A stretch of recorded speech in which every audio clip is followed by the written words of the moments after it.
Hello, my name is Elena Anguita. I live in Music, Pennsylvania. And by day, I'm an account executive for a company specializing in educational solutions. And really, I'm just a regular person. I'm not a metaphysician. I am not a theologian. I'm not a psychiatrist. So why is Elena Anguita seeking to have a spot at the Celebrate Your Life conference? Well, because I have an extraordinary story that I'm going to share with you.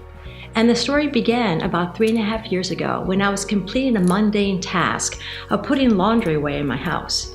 And while I was doing that, I was stopped dead in my tracks by this whoosh.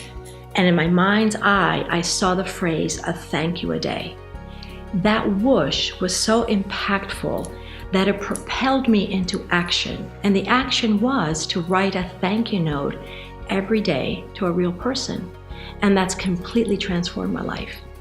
What I noticed immediately was whatever mood I was in before I wrote the thank you note, my mood was elevated afterwards. If I was grouchy, I was no longer grouchy. If I was happy, I was happier. And then I would embark upon my day in this happier, more elevated energy. What I also noticed immediately was any day I wrote a thank you note, something would happen that was serendipitous, or that was another reason for me to be grateful. And it was as simple as my driving to an appointment, and on my side of the highway was clear as a bell, and the other side was like a parking lot. And I would find myself saying, well, thank goodness I'm on this side of the road. And then I would say, wait a second, yesterday I got that perfect parking spot. Could there be a connection? So I started keeping track of these little serendipities into a journal in the evening.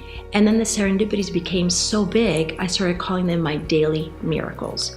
So 3.5 years later, I am still doing it. I've never been more joyful, happier, or more prosperous. And one miracle in particular I do want to share with you.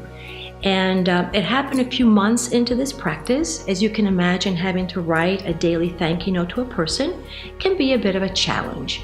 So I was at a Marriott in the Pittsburgh area, and for the life of me, I couldn't think of my daily thank you note recipient that day. And I said, wait a second, how about the maid at the Marriott? And I said, well, sure, I'm grateful. So I composed the note that said, "Dear housekeeper, I travel a great deal with my job. I cannot tell you how grateful I am to come back to a clean and inviting room at the end of a long day. Thank you so much for all you do. Sincerely, Elena." Put it in the envelope with a couple of dollars, which I would leave anyway, and then went upon my day. When I got back to my hotel room that evening, I opened the door, and lo and behold, there's a note from the housekeeper to me. "Dear Miss Anguita," she took the time to find my name. "I cannot tell you how great it was to feel the appreciation. Thank you so much for appreciating me. Sincerely, Jessica." And I got another whoosh. I said, oh my goodness, unlike a gratitude journal, which is a wonderful practice, but that stays with the writer, this actually touches the recipient. Perhaps Jessica was in a bad mood that day, and my note made her day that much better. And it suddenly dawned on me that I had stumbled upon something fabulous, this whole pay it forward practice. And I said, I cannot keep this to myself. I must share it.